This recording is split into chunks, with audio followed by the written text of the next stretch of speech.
구약성경 예레미야서 29장, 예레미야서 29장 우리 7절부터 우리 14절까지, 예레미야 29장 7절로 14절까지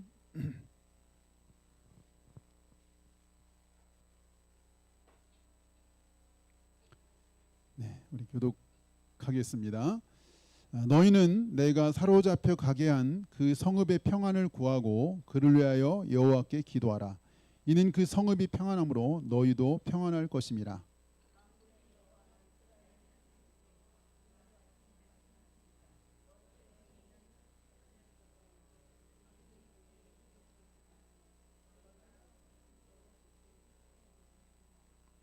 내가 그들을 보내지 아니하였어도 그들이 내 이름으로 거짓을 예언함이라. 여호와의 말씀이니라.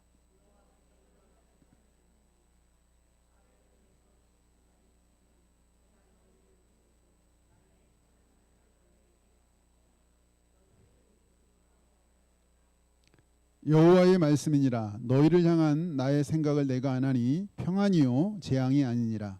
너희에게 미래와 희망을 주는 것이니라.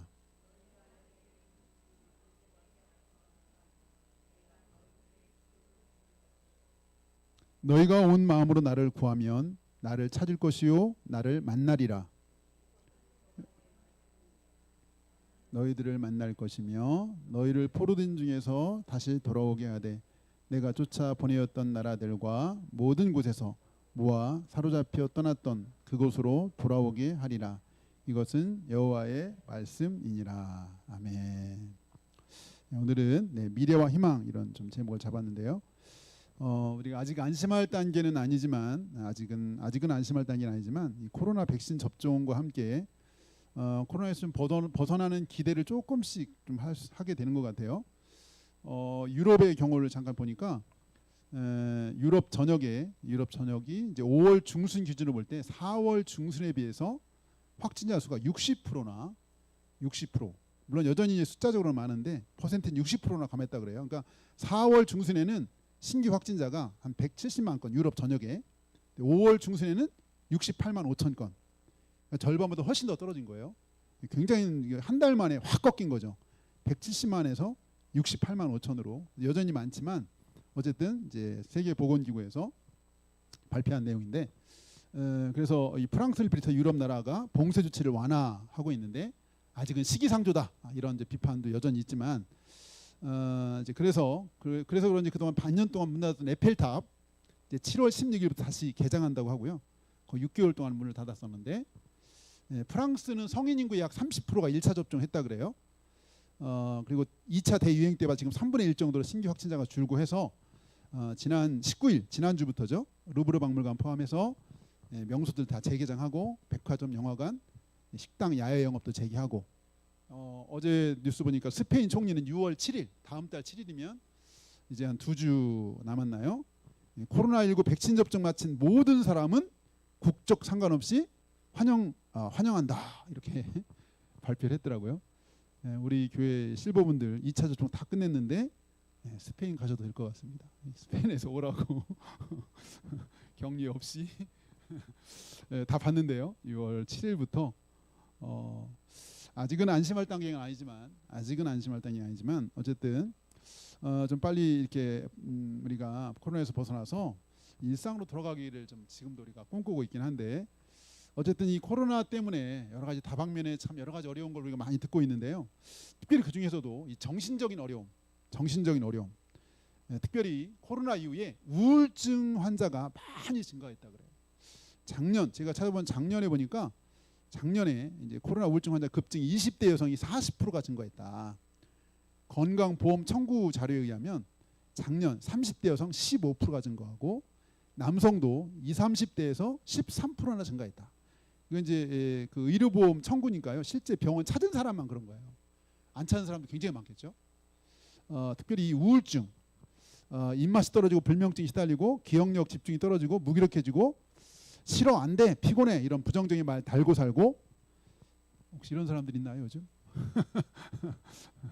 우울증 전조 증세다 이런 얘기도 하는데 어쨌든 이 의기소침, 우울증이 되면은 의기소침부터 해가지고 뭐 슬퍼지고 우울해지는 것뿐만 아니라 최악의 경우에 감정 매반화지고 자살 충동, 그래가지고 이 자해 건수가 상당히 많이 늘었대요.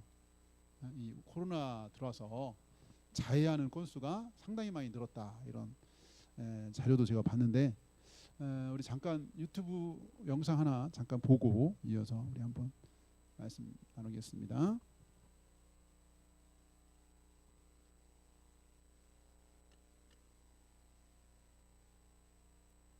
처방하고 예수님이 조제하는 마음 약국 1호점. 오늘의 처방약. 불가능해 보이는 상황에 마음이 무너질 때. 하나님, 제가 오늘처럼 폭풍과 같은 문제에 봉착했을 때 먼저 두려운 마음이 듭니다.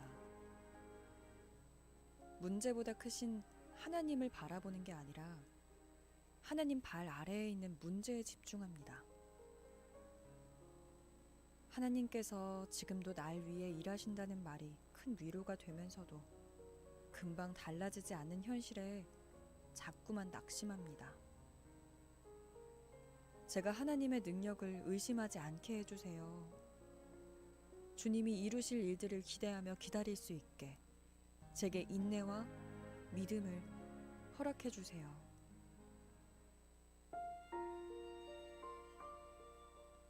내 사랑아, 이 세상의 문제들이 계속 내 마음을 비집고 들어가 혼란하게 할 거란다. 그리고 그 틈을 타서 내 눈앞에 있는 나를 바라보지 못하게 할 거야. 세상의 언어에는 불가능이란 단어가 있지만 이 세상을 창조한 내게는 불가능이란 없단다. 당장 눈앞에 마주한 현실을 도저히 헤쳐나갈 수 없을 것 같으면 불가능을 가능하게 하는 나를 깊이 생각하렴. 빼어난 성적, 사람들과의 관계, 원하는 취직자리, 자녀, 건강, 가족의 문제.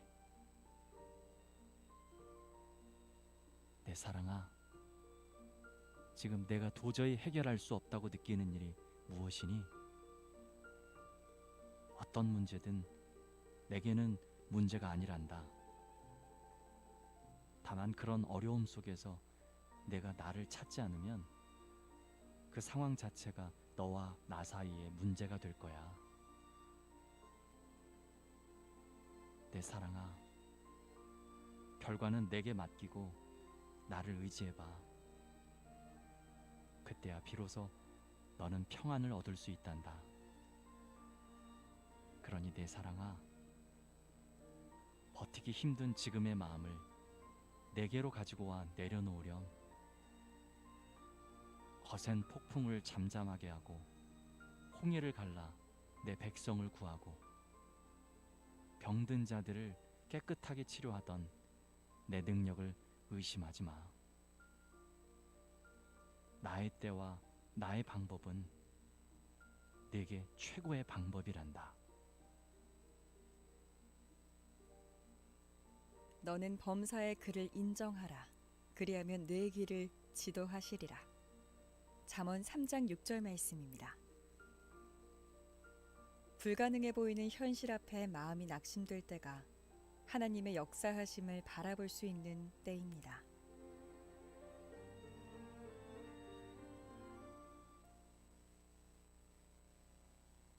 네, 그렇죠.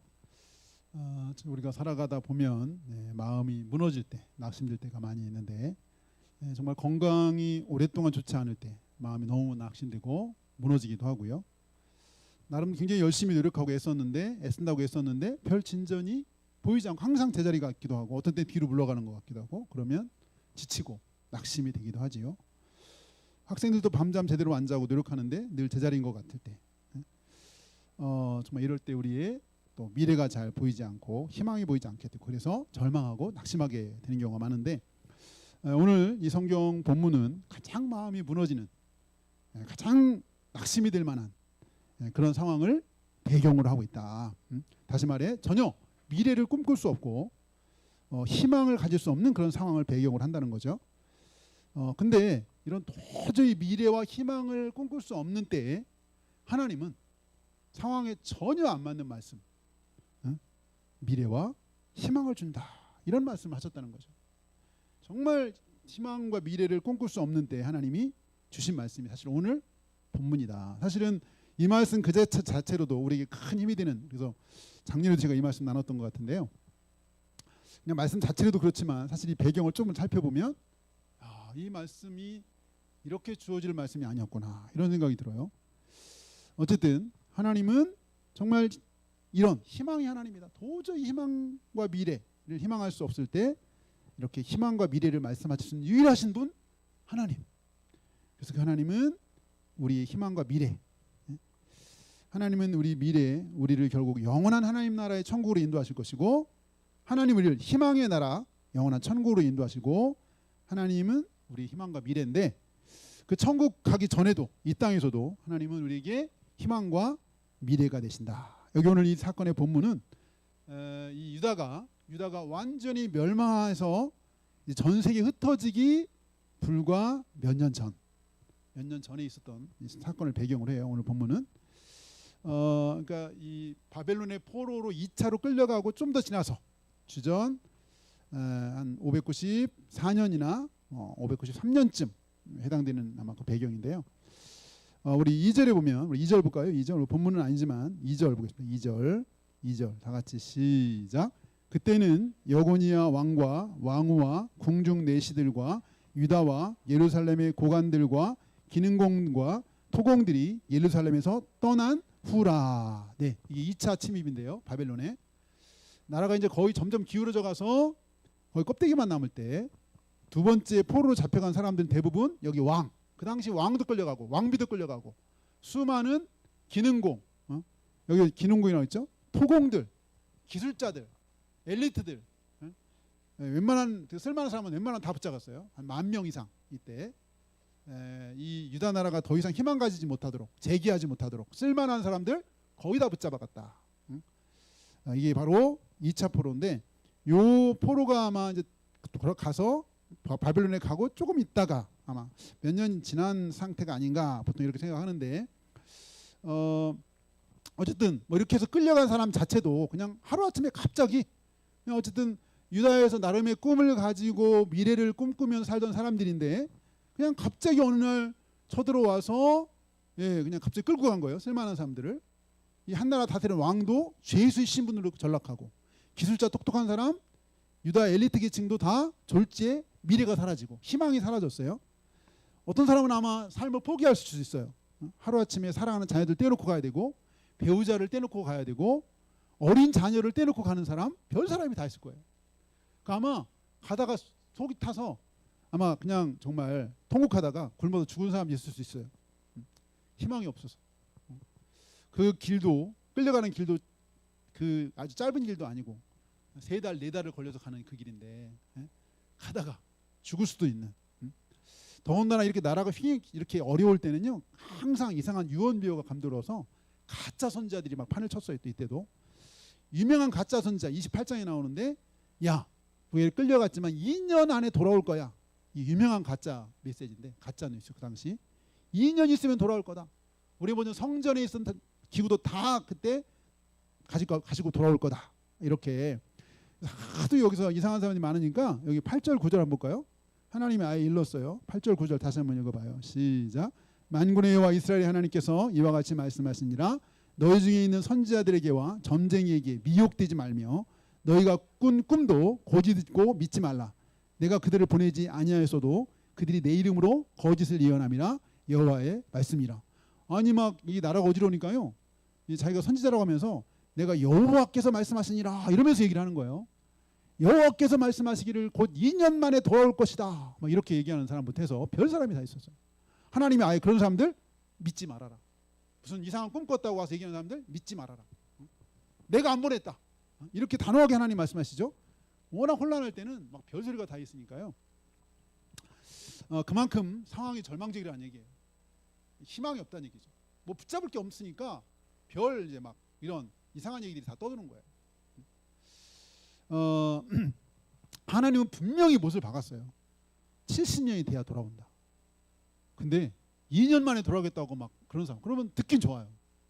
2년 만에 돌아갈 수 있대. 홀깃하죠. 근데 그건 하나님의 말씀이 아니에요.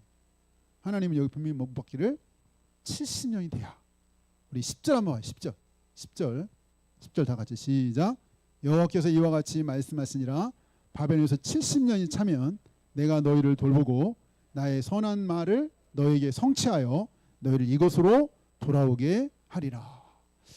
근데 70년이라고 했지만 사실은 끔찍해요. 우리가 코로나 지금 2년, 만 2년도 안 됐잖아요. 지금 1년 조금 더 됐잖아요. 작년 3월부터 본격적으로 시작돼서 지금 1년 3, 4개월 지나는데도 지금도 이렇게 우리가 피로감이 있잖아요.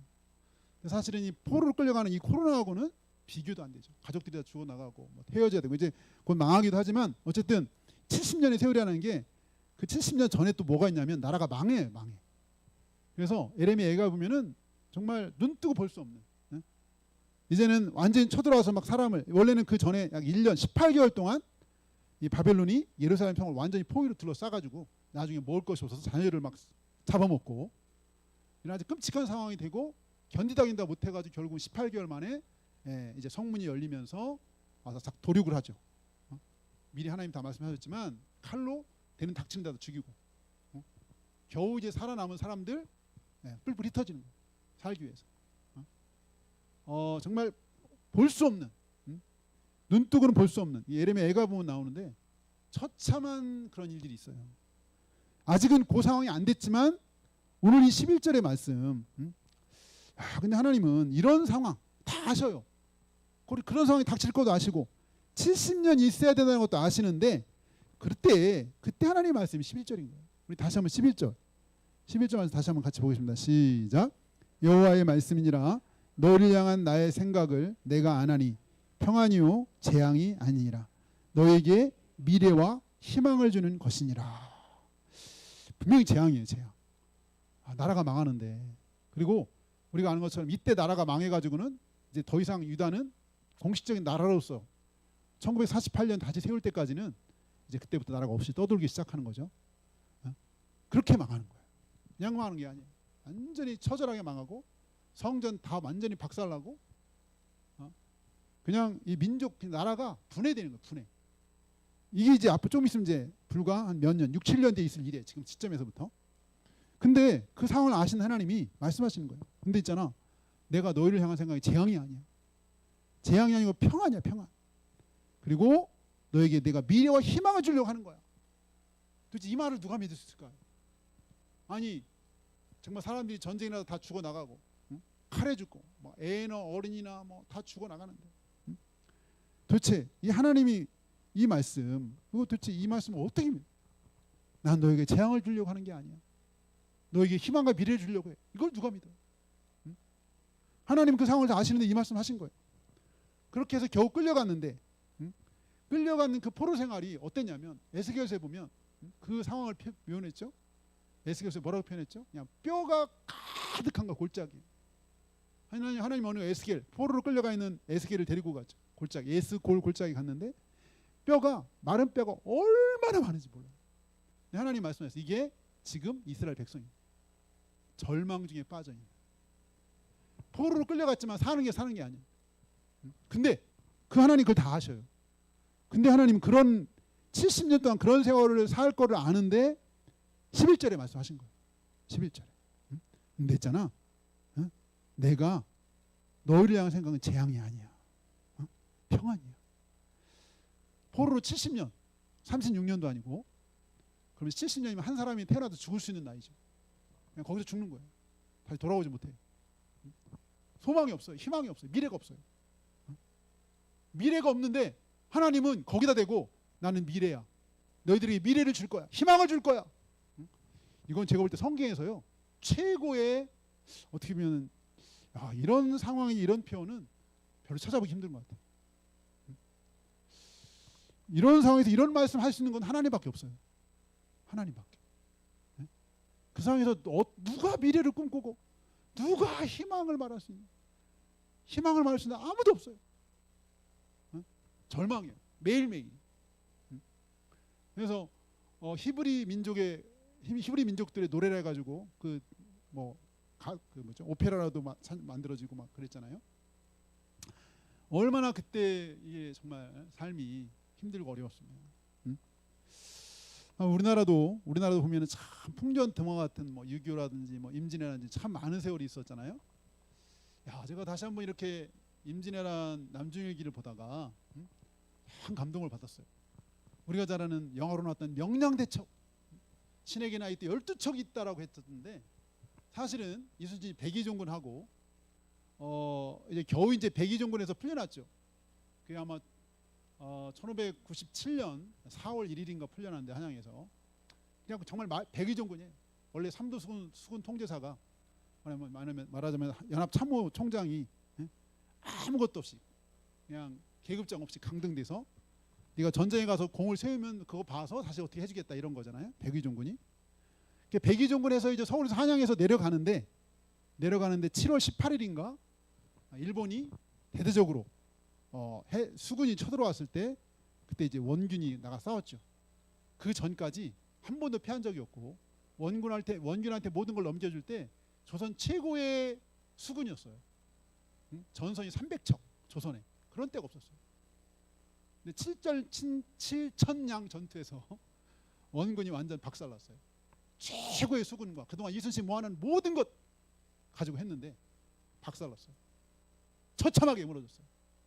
그래서 사라졌어. 아무도 없었어요. 사라졌어요 다. 그러니까 백의종군하고 내려가고 있는데 그런 일이 딱 생기니까 완전 조정이 멘붕이 왔죠. 그래서 여기저기서 막 상소문 올려가지고 다시 이순신 복직시켜라 해가지고 겨우 이순신 내려가는 중에 백의종군에서 다시 백의종군 가는 중에 다시 복직시켰죠. 삼도 수군 통제사로 복직시켰죠. 근데 말이 삼도 수군 통제사지 그때 부하 7명? 9명? 삼도 수군 통제사가 자기 딸랑 있는 게 부하 몇 명? 부하 몇 명이었어요. 7월 18일인가 7천량 전투에서 박살나고 그 명량해전이 9월달에 있으니까 2달밖에 없어. 2달. 그리고 사람은 어쨌든 이 복직은 됐는데 누가 있어야지. 아무리 장군이라고 해도 걸어 내려가면서 다시 복직됐다는 얘기 듣고 처음에 우리 12척도 알고 있지만 12척도 없었어요. 12척이 어디예요? 알고 보니까 7전량 해전에서 배설이라는 장군이 튀었어요. 도망갔어요. 12척을 끌고서 도망간 거를 이제 들었죠 나중에. 처음에 아무것도 없는 줄 알았어요. 160척이 깨졌거든. 조선 7천량 전투 때 아무것도 없는 줄 알았는데 소문에 12척 있다는 거예요. 그래서 배설한테 막 연락을 했어요. 빨리 가지고 와라. 안 오는 거예요. 그나마 그 12척. 그래가지고 그 난중일면 그런 게 나오죠. 얘기했는데 안 오는 거예요. 배설이라는 장군. 계속 얘기해가지고 그래서 결국 12척 있게 된 거 사실은. 그나마. 본인은 도망갔다 오더라고. 배만 갖다 놓고. 그러니까 정말 그때 미래가 없었던 것 같아요. 희망이 없었던. 아니 복직은 했는데 아무도 없어요. 나중에 군사 딸린 게 몇 명. 그래서 지금 아마 거기 복직 내려가던 길 그거 복구한다고 그러던데 백의종군 하면서 내려가는 곳마다 사람들을 만나는데 이순신이 왔다는 얘기 듣고 어떤 사람은 또 막 도망가는 사람도 있지만 막 반기면서 이 의병들이 막 다시 이제 붙기 시작하죠. 그렇게 해서 불과 2달, 그 7전에서 2달 준비할 기간이 없죠. 그래가지고 난중일 보면은 그때 그 일기 가운데 이 이순신의 그 고뇌 일기에 고스란히 남아 있다고 그러는데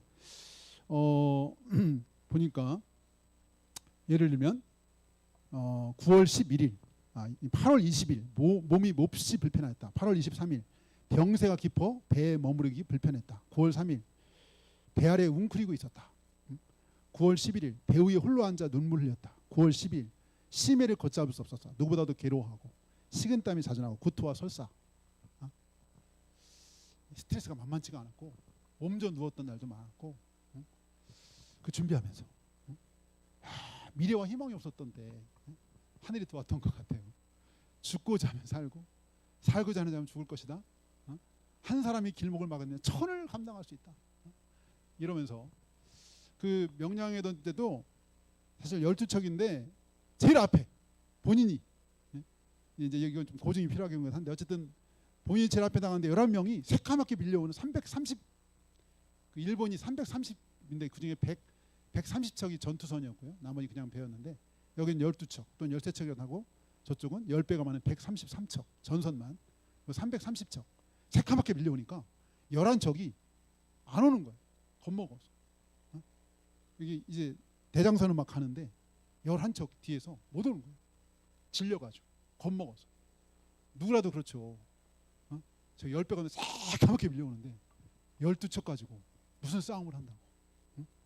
우리가 아는 것은 거기가 울돌목, 어떤 여러 가지 이용해가지고 지혜와 용기와 하늘의 도움으로 살았는데, 야, 그런 상황에 누가 희망을 갖고 누가 미래, 다 도망가고 싶고, 그냥 나살질을 할 것 같은데, 도망가는 이제 어미 다 데릴 것이다, 그냥 안 놔둘 것이다 막 호통치고 막 그랬다고 그러는데, 어쨌든 야, 우리나라도 이런 위기들이 참 많이 있었었는데 정말 하늘의 은혜로.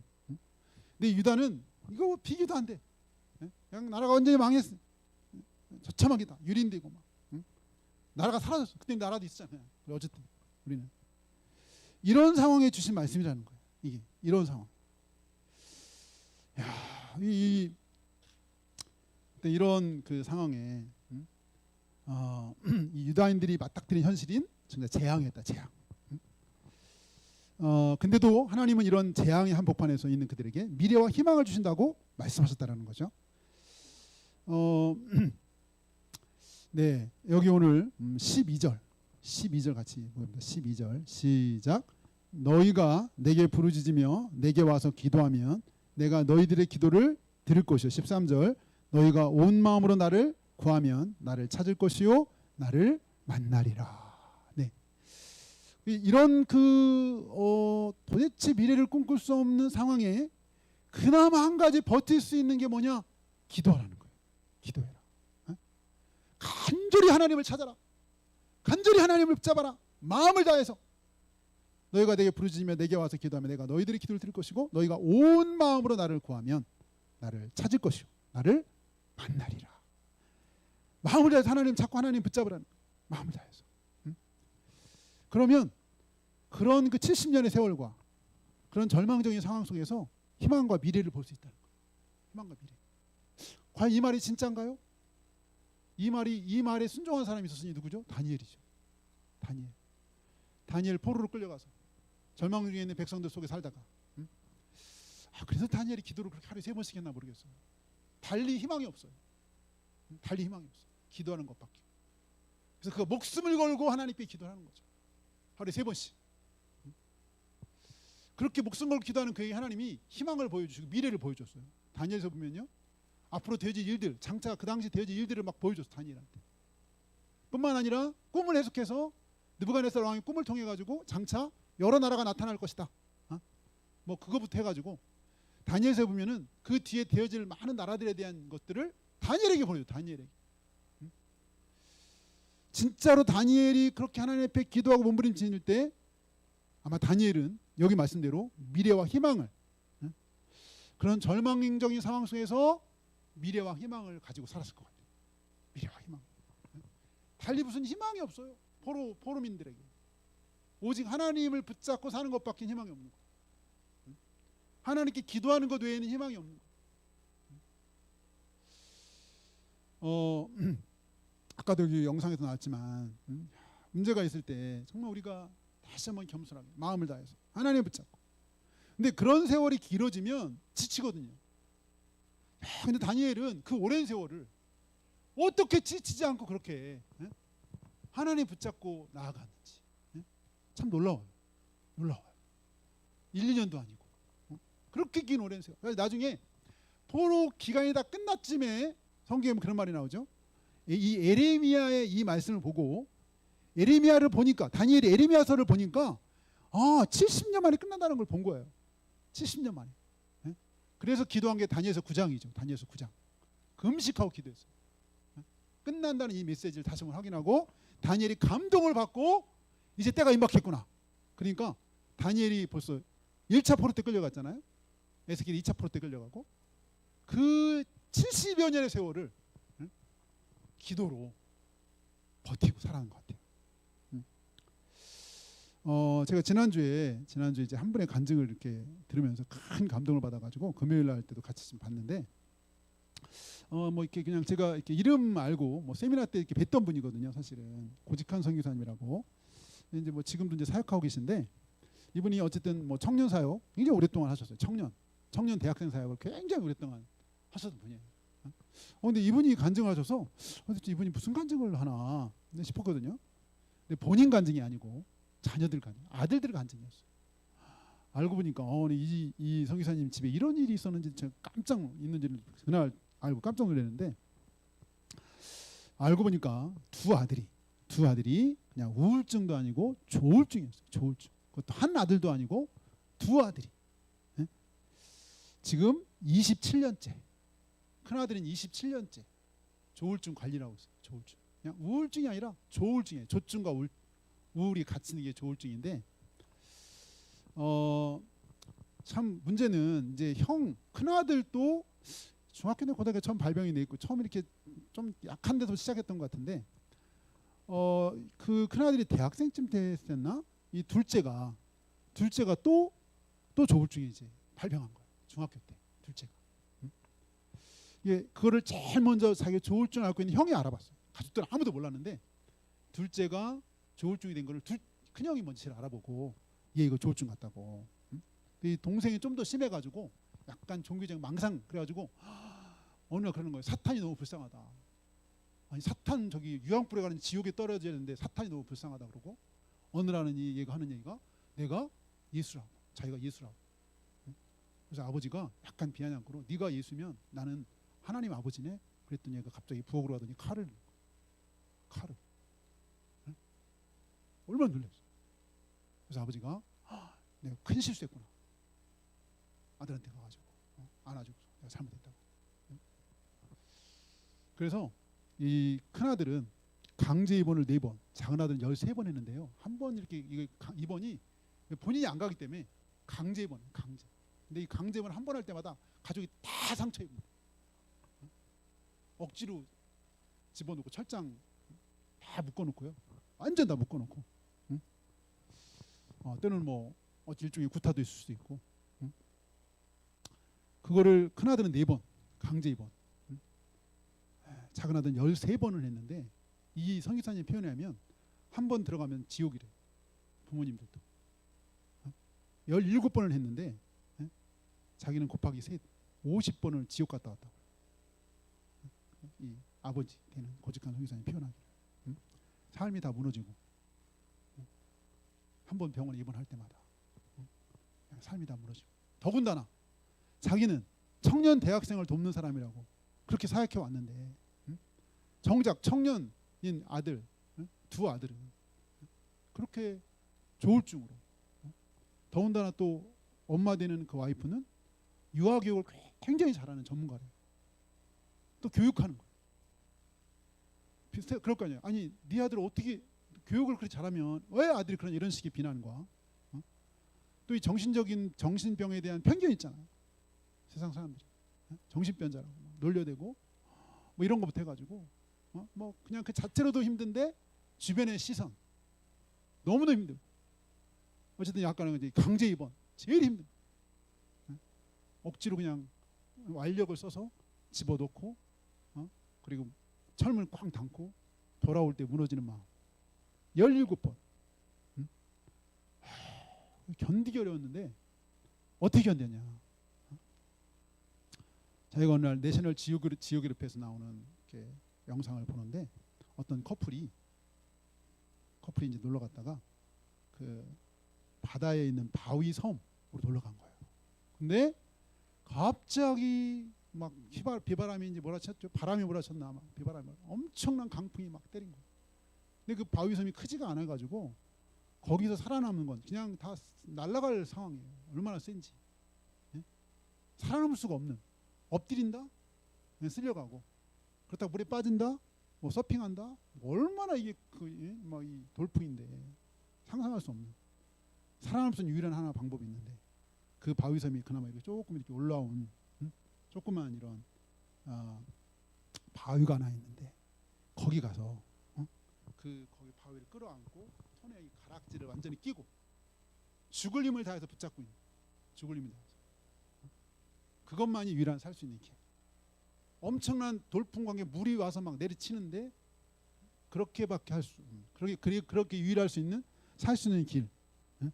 딱 그걸 보면서 이분이 정말 17번의 그런 지옥 같은 경험 속에 하나님을 붙잡는.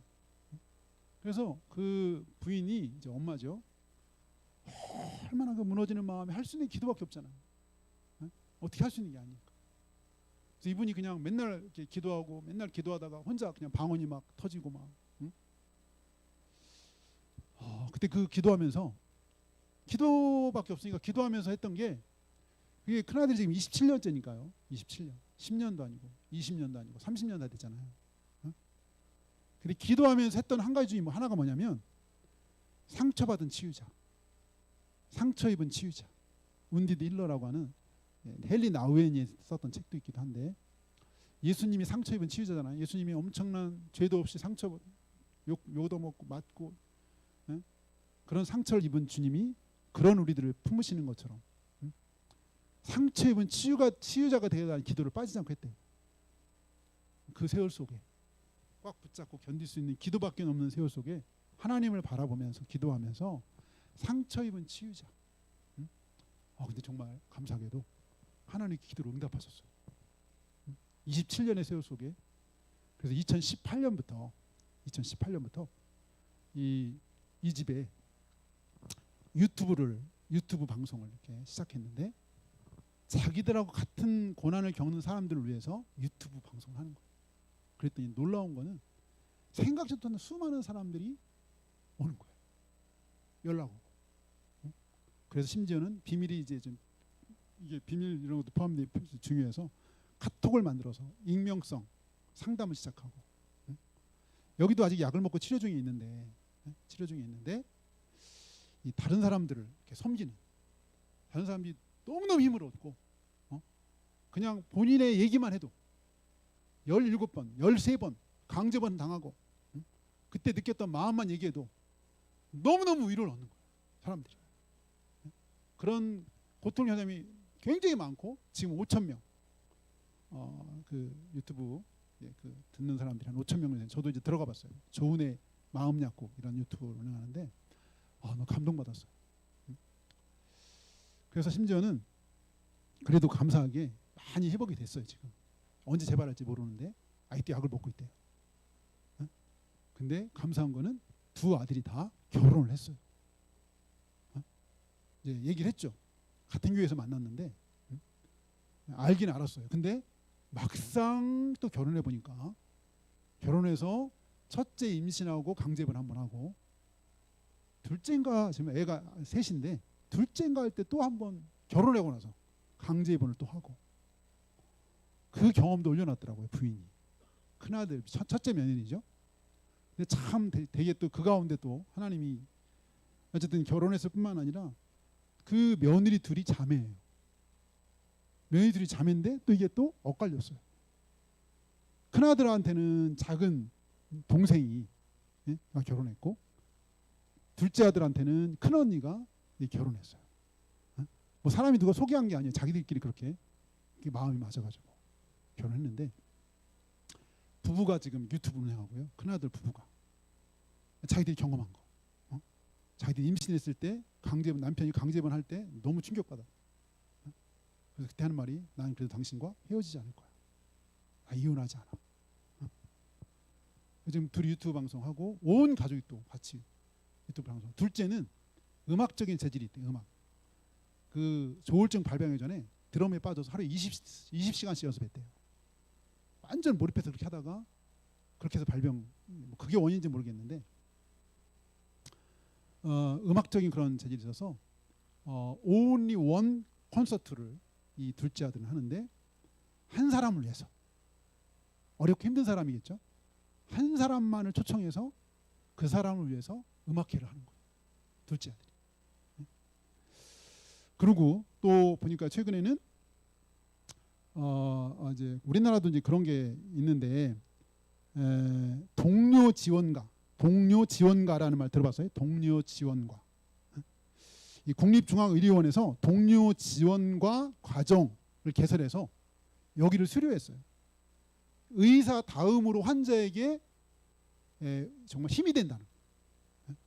근데 사실 환자들은 의사가 내 경험 해봤나? 근데 경험한 사람은 일단 경험했으니까. 그래서 이게 해외에서 이제 이런 부분이 많이 이제 좀 이렇게 활성화되고 있는 우리나라도 동료 지원과 이 제도를 이렇게 이제 지금 오픈하는 것 같아요. 시작하는 것 같아요. 그래서 의사 다음으로 환자들을 만나고 도와줄 수 있는 이제 공식적인 자격증을 주는 거죠. 그 과정을 끝냈다고 하더라고요. 동료 지원과 과정 수료했다 그래요. 그래서 어쨌든 자신들의 그런 경험을 통해서 다른 사람들, 환자들을 좀 회복을 돕는. 지금 이제 이제 아버지는 약간 디렉터 이런 기획을 잘해가지고 지금 그 방송국에 기획하시고 또 이제 첫째 며느리는 말을 잘한대. 그래서 자기가 이제 주로 말을 하고 큰 아들 이제 영상 잘하니까 영상 이렇게 해가지고 이런 아픔을 겪는 사람들 이게 조울증은 조증과 우울증인데 조증은 아주 막 그럼 뭐든지 다 할 것 같은 이럴 때는 그때 막 이게 조증이 되면요 뭐 못할 게 없을 것 같은 그런 막 흥분되는 거고요. 반대로 우울증은 완전 반대 양극성 장애라고 그러는데 다운되면은 아무도 만나기 싫어하고 그냥 누구 뭐 하는 것도 막 귀찮고 막 화내고 짜증내고 진짜 동굴에 있는 거. 이게 이제 그래서 하는 말이 어떤 친구들 자기 친구들 중에는 자기가 이렇게 조증일 때 만난 친구들은 자기가 굉장히 활발한 사람을 안다. 자기가 이 우울증일 때는 모르는 거야. 어쨌든 정말 그 27년 동안에 무슨 희망과 미래가 있었을까? 오직 희망은 하나님밖에 없었던 거야. 하나님을 붙잡고 기도하고 하나님 정말 상처 입은 치유자 27년간의 세월을 눈물로 세월 보내면서 제가 어쨌든 뭐 다는 공감 못하지만 특히 사역자라고 해서 얼마나 더 자기감이 컸을까. 영혼을 돕는 사람인데 정작 내 두 아들은 환자예요. 얼마나 마음이 무너질까. 그러면서 계속 본인은 사역을 해야 되고 저는 그걸 보면서 정말 이런 상황에 뭐가 힘이 되고 뭐가 미래가 되고 희망이 될 수 있을까. 그런 생각을 해봤어요. 본인 표현에 정말 지옥이라고 표현했었던 17번의 그런 강제 입원. 하나님을 붙잡고 하나님께 매달리고 정말 하나님께 기도하는 것밖에는 우리가 아직도 코로나 상황인데 또 우리의 코로나가 아니더라도 우리 삶에도 이런저런 우리가 마음이 무너지는 상황도 있을 수 있는데 그럴 때 우리가 희망이 되신 여전히 주님 오늘 또 11절의 말씀 내가 너를 향한 생각이 있는데 재앙이 아니다. 평안이고 희망과 미래를 주는 게 하나님의 우리를 향한 계획이다. 오늘도 우리에게 이렇게 말씀하시는 하나님의 약속을 붙잡고 우리가 믿음으로 버티고 승리할 수 있기를 축원합니다. 같이 기도하겠습니다. 우리 기도할 때 우리가 이렇게 저렇게 또 삶에서 힘들고 어려운 일들이 참 많이 있는데 정말 낙심하지 않고 좌절하지 않고 무너지지 않고 주님 살아계신 주님 분명히 하나님이 살아계시고 능력의 주님 분명히 나와 함께 하시며 나를 사랑하시며 오늘도 말씀하신 것처럼 내가 너에게 주는 것이 재앙이 아니다. 희망이고 미래다라고 말씀하시는 그 하나님의 약속의 말씀을 붙잡고 주님을 의지하고 주 앞에 부르짖고 주님을 의지하며 나가는 우리가 되게 해달라고 같이 기도하겠습니다. 할렐루야. 하나님